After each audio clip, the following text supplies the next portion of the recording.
much again for joining us. And you gave several interviews for Haaretz in Hebrew and English recently that our readers found very interesting because, of course, we are going now through a period which many now compare to what happened in Hungary. So maybe you can start with telling us a little bit about why you had to move to Austria. The liberal regimes are usually attacking higher education because that's a crucial site for knowledge production, transmission of certain knowledge, and also academic authorization. So all three fields are actually crucial. The Hungarian government changed the higher educational law in a way that it was impossible for CEU to comply. I would say this was exactly tailored in a way that CEU would be unable to comply. And then the leadership decided that, which is not unprecedented in the European history, to move from one European Union country to another one. And Austria luckily offered a site and welcomed CEU in Vienna. So they specifically also attacked the gender departments, right, which you were a part of. Why was the government in Hungary so worried about gender studies specifically? The attack on gender and gender studies is not specific to Hungary, but Hungary is a laboratory. A laboratory in a sense that all different liberal policies and plans and policies have been tested in Hungary, starting from the legal so-called reform to the media takeover, the different national companies and privatize it. So these policies are tested in Hungary, but we also saw it globally that gender had been a site of contestation. And from the early 2000s, we see that gender became the site where the liberal forces actually create a consensus. And that's what we called gender as symbolic glue. It glued together different political actors and different political agendas, which otherwise would not fit together. Let me give you an example. So the Polish Catholic Church, the Russian Orthodox Church, or the Jewish fundamentalists, they do not have much in common, except that they think and they declare that they support traditional family and they want women to be mothers, and they reject any kind of alternative forms of families or depriving LGBTQIP people from other rights. So in that sense, gender is not what gender studies calls or defines gender studies. Gender became a proxy, or it's a kind of replacing the real problems, replacing the real political program. They are creating a showcase where they put something which doesn't exist, what they call gender theory, and then using all the captured media and the paid trolls to attack gender studies. So that was the first step, that gender became this kind of pop science that in different outlets and in different media outlets, they were discussing gender. So basically you're talking about a coalition of reactionary conservative groups that target progressive issues. So that would be, among other issues, feminism, LGBTQ rights. And we definitely see that in Israel today, that part of these forces within the new coalition attack the same issues. And you mentioned, of course, that the next fields are the legal field, the judiciary, media, and of course, academia. So you've been following a bit what's happening in Israel, right? And do you think that we should look out for the same actions? I would say that there is a general tendency, which is of illiberalism, which is connected to two issues. One is the problem of the neoliberalization and the issue of what are the problems and who are the losers, what are the consequences of this kind of society, which is a result of the neoliberalization, these atomized individuals who don't really trust the state, who are vulnerable and also very much precarious.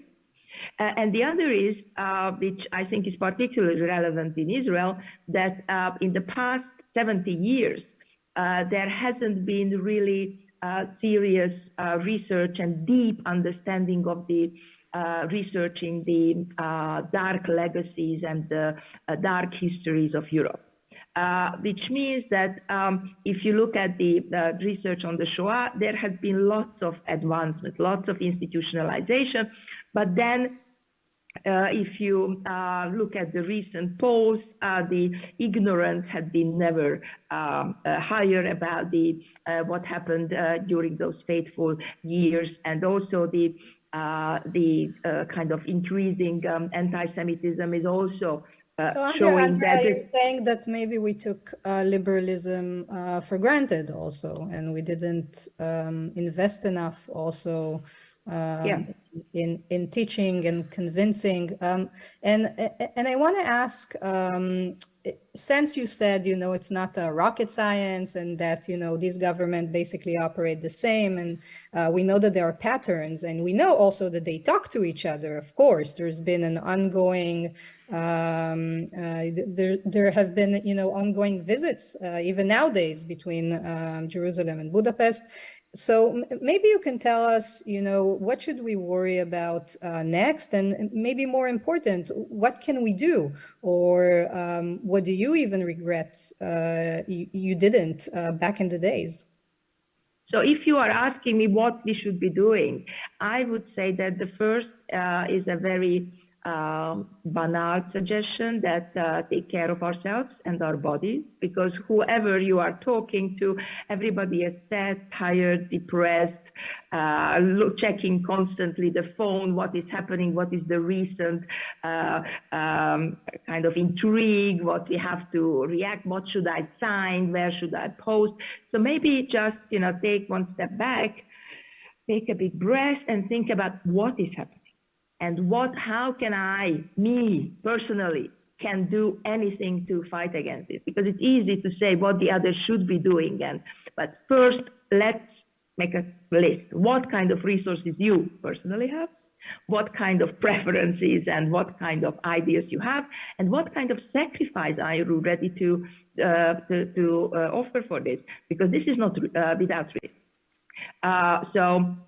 Not only, I'm getting death threats, and, CEO was very kindly offered a bodyguard to me, but I rejected, although I have fantasies about bodyguards. But, how my life would have been changed if, there would be a person standing, here with a.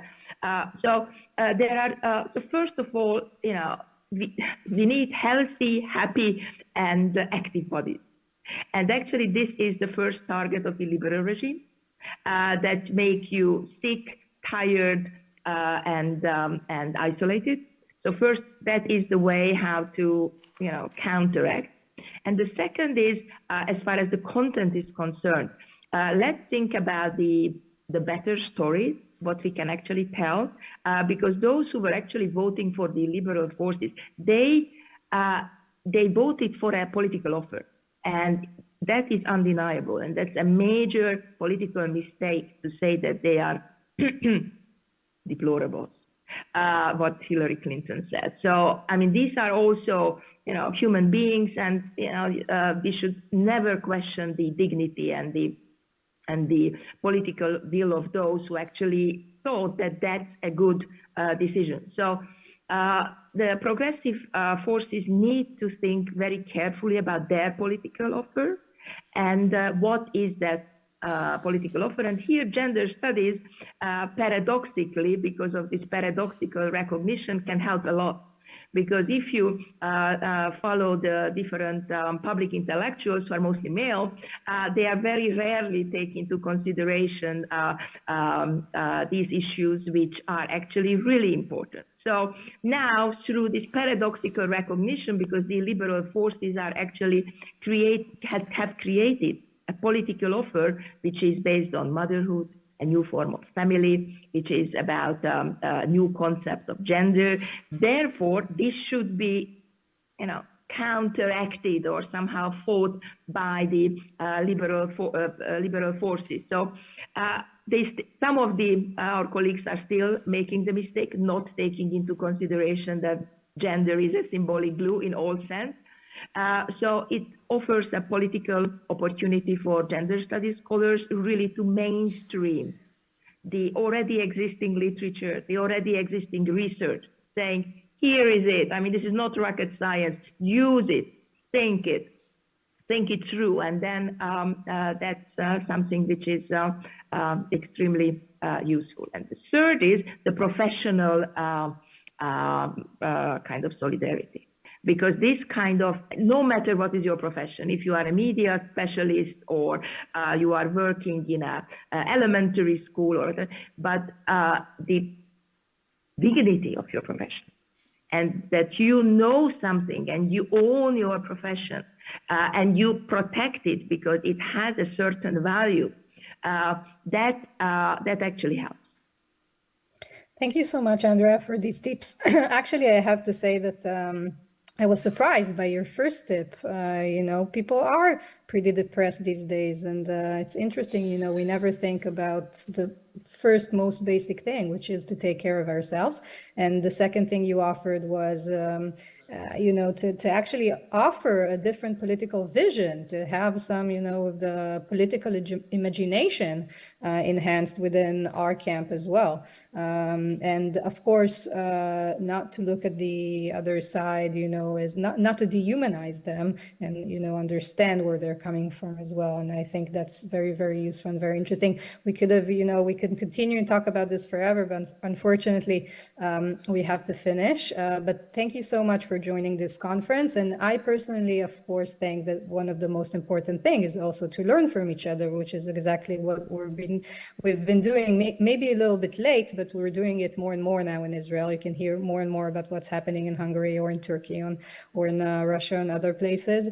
And I think, that's a very important answer, what we're doing right now. The same way that they learn from each other, we also need to be learning from each other. So thank you so much for this, Andrea. Thank you very much for the opportunity, and bon courage.